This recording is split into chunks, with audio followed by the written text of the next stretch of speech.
All right. Well, we're getting ready for A&M. Hits keep coming. So obviously they're very, very good. 15-4, 4-2 in the league. They play extremely hard. They very, very scrappy. Defensively, they're top 30 in the country. So they do a lot of really good things defensively. The whole key, one of the big keys is can we get our turnovers under control because they're elite in transition offense, particularly converting live ball turnovers. So we need to get that as under control as we can.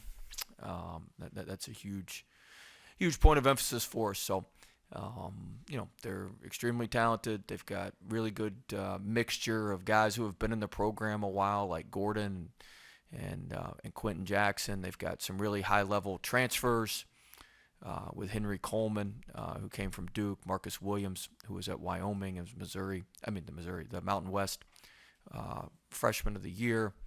And then they've got some really talented freshmen, with Obaseki, and they've got really good junior college with Cash, and Henderson's a transfer from Arkansas. So he's done a good job of putting his roster together, getting the pieces to really, really fit.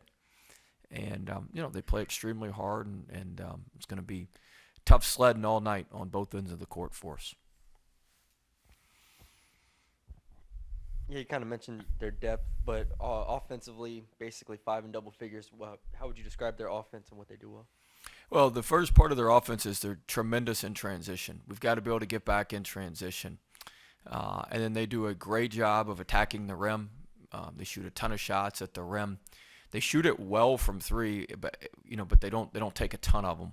They'll obviously probably take a few more against us just because of how we guard. But they do a tremendous job attacking the rim. They've got very, very good balance. The way he does, he has a bunch of guys. He can kind of try a bunch of guys out. Like Wade Taylor, he's probably their best freshman. He had 26 at Arkansas, and he came off the bench, and they were down 20-4, and he hit a three, and then he gets going. I think he was 5 of 8 from three in that game, and so then he's just able to try out a bunch of different parts to find the 5 or 6 that work that night, and usually 3 or 4 of the 5 or 6 are guys, who are in that double-digit scoring range. Can you update us on your player availability status? Yeah, I don't have a whole lot. Days didn't practice yesterday. We'll see if he can. We haven't practiced yet today, so we'll see if he can do anything today. I would say he's, 50-50. Pinson did some workout stuff yesterday. He's going to try to do a little bit more today. I'd say if there's any chance he could play, it would be a very, very limited role. So we could very easily be down both of those guys. Is Days managing a pain type situation, playing through pain? Well, he hurt the outside of his ankle against Alabama, and then 33 fell on the inside of his ankle against Tennessee. So he kind of has it rolled both ways. On a more positive note, I heard what you said about Gaines last night and how you have him kind of playing out of position right now, but in the future, how not out of position, just we're asking him to do things that are not his strengths. Yeah, but that could be a positive going forward. Yeah, it could be a real positive going forward. He's going to be much better at what he does when we're back. If we can get back healthy. In what ways? Just he's got experience. There's no substitute for experience. There's no substitute for game experience. There's no substitute for playing down the stretch. There's no substitute for it's tough sometimes when you're learning on the job. You guys probably all had to do it. Like your first newscast, you probably look back and go, oh, your first column, you may look back and go, oh, that wasn't very good. But as you get more used to it, some of you may still say that. But as you get more used to it, it gets better. Everything gets better, and so that's just part of it. And I think he's gotten better. I can see, hadn't necessarily shown up on the court every time, but I can see there's real progress there, and I can see the progress, and I think it'll serve him well. Coach, two-part question here. First of all, in your past experience, when a team hits a rough patch, what do you have to do to kind of prevent it from snowballing? And then secondly, you mentioned turnovers earlier. Is that the number one thing that's, I guess, bothering you during this rough spot? Well, the first thing you got to do is simplify. You got to scrap things back down to the basics and get really, really, back to your basics and lean on what the basics of your program are. And so we'll do that. Yeah, the turnovers are bothersome, especially the transition turnovers. We're averaging 4.5 turnovers a game in transition. Those are the ones I can deal with. Some of the half-court ones. Those are the ones that are killers because those are ones on outnumbered breaks. Those are ones where we should be converting points. And not only are we not getting points, which points are hard to come by for us right now, not only are we not getting points, we're turning it over and giving the other team the ball back. And so we can't even get a shot on the basket. Those are the ones I'm more focused on than anything. You mentioned some of the offensive changes you wanted to do after Saturday's game. How much of that is just the shot, kind of relinquishing control on shot creating versus the shots that you're taking right now? Like, the shots that you guys are creating on offense, how much of that is just kind of whittling it down a little bit? What do you mean? Just like how much of the offensive control is? You don't have to dance around what you're asking. Just what are you asking Just directly? Like we shot taking creating. bad shots? Is or it like shot creating? Like, is that kind of the offense, like the offensive flow, like shot creating, the kind of shots that you guys are creating offensively? How much of that is, I guess, more in your control now? I don't know if it's more in my and I don't know on the shot creation. I mean, I think we need to take shots that play to our strengths. And sometimes there's 2 or 3 areas I feel like we've got to hone in on the offensive stuff. But I mean, I said it last night. I mean, we're asking guys to do some things on offense they're not capable of doing.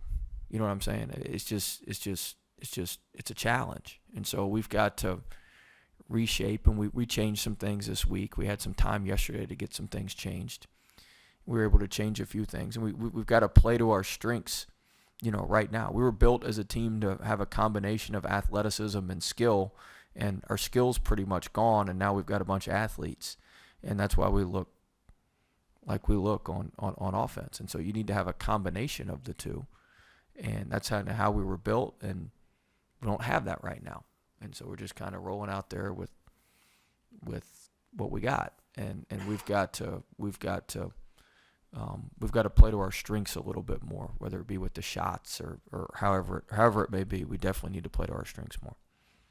Will, last week when we talked, I asked you about the defense, and you said if it falters against Alabama, that doesn't mean that like it failed or anything, which it didn't. But that was the first loss this year where you held an opponent under 40 points, under 40% shooting. My bad. But when you have a performance, Well, our like defense can only hold up so long if your offense is this bad. I mean, that's just a fact.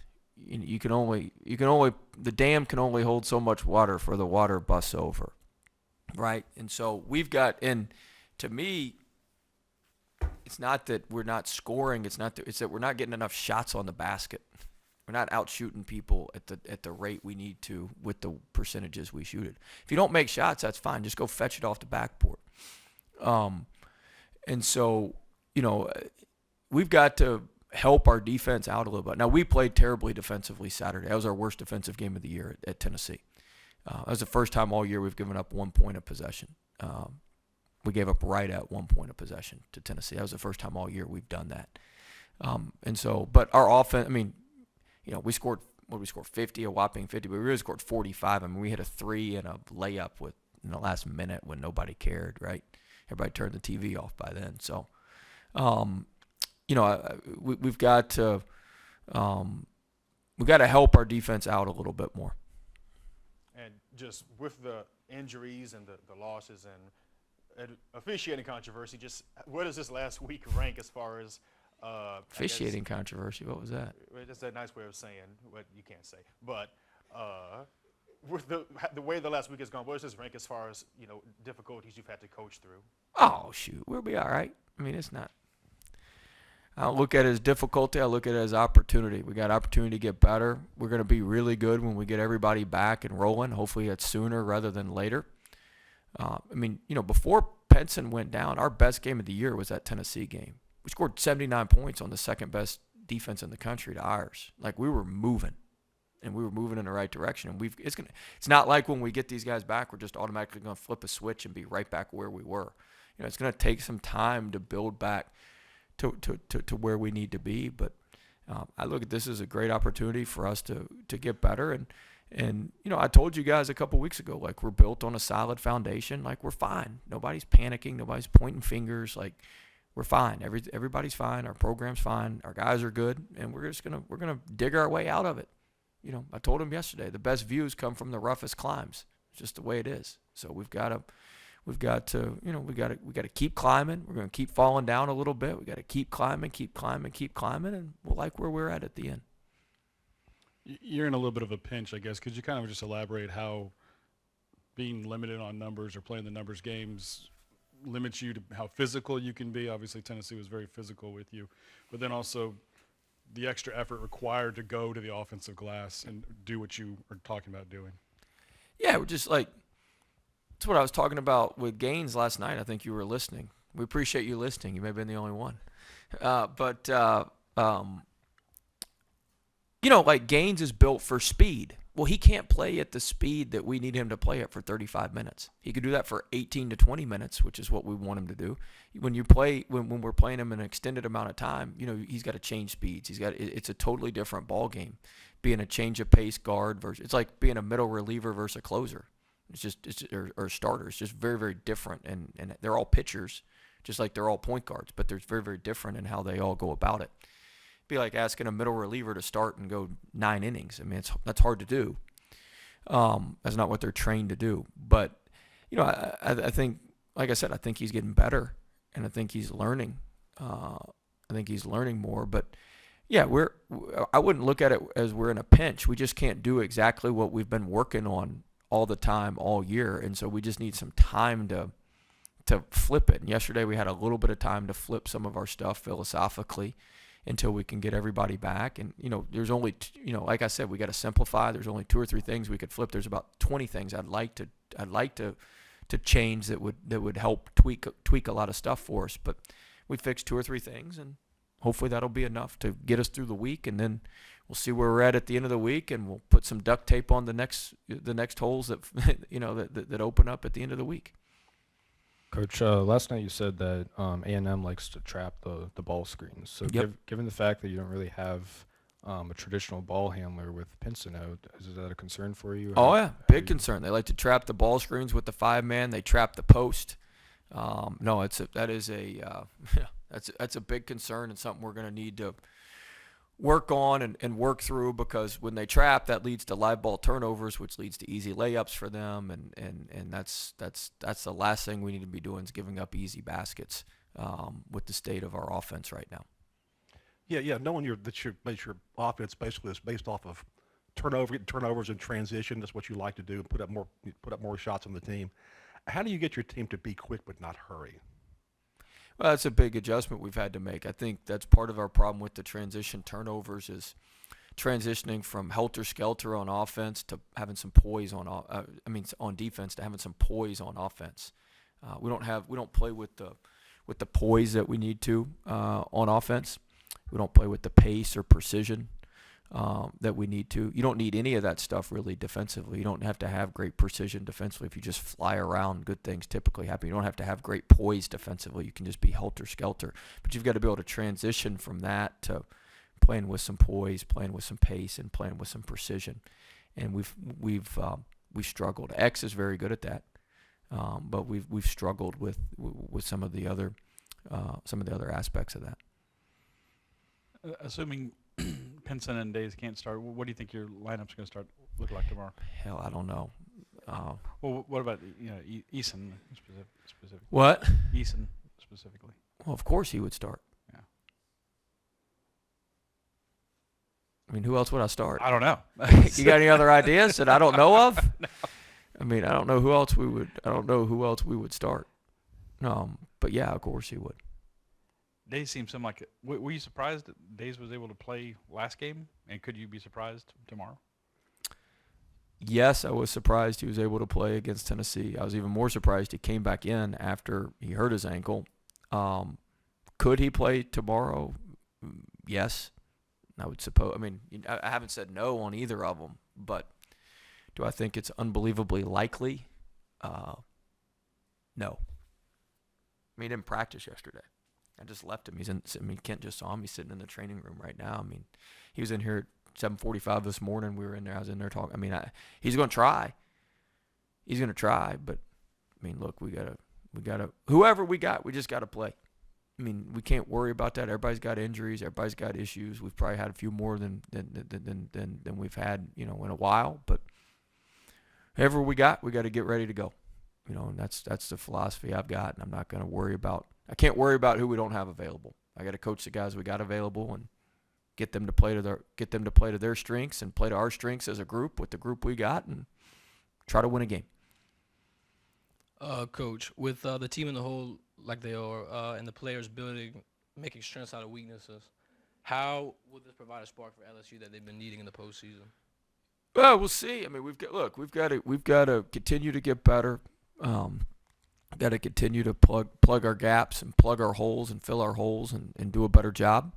And if we do that, I think we'll be a stronger team coming out of all this. The last 3 games, rebounding wise, has been some of y'all lowest totals of the season. I guess how do you get better effort from your guys on the glass? Well, I thought we did a nice job rebounding at Tennessee. I mean, it's hard to block them out. They're very physical. It's very, very difficult. Very, very difficult to block them out. I thought we did a horrible job at Alabama. I thought we did a very poor job against Arkansas. But I did think we made some strides against Tennessee. We weren't anywhere near where we needed to be, but I thought we made some progress in the Tennessee game, and we've got to continue. We've got to continue to make that progress rebounding wise.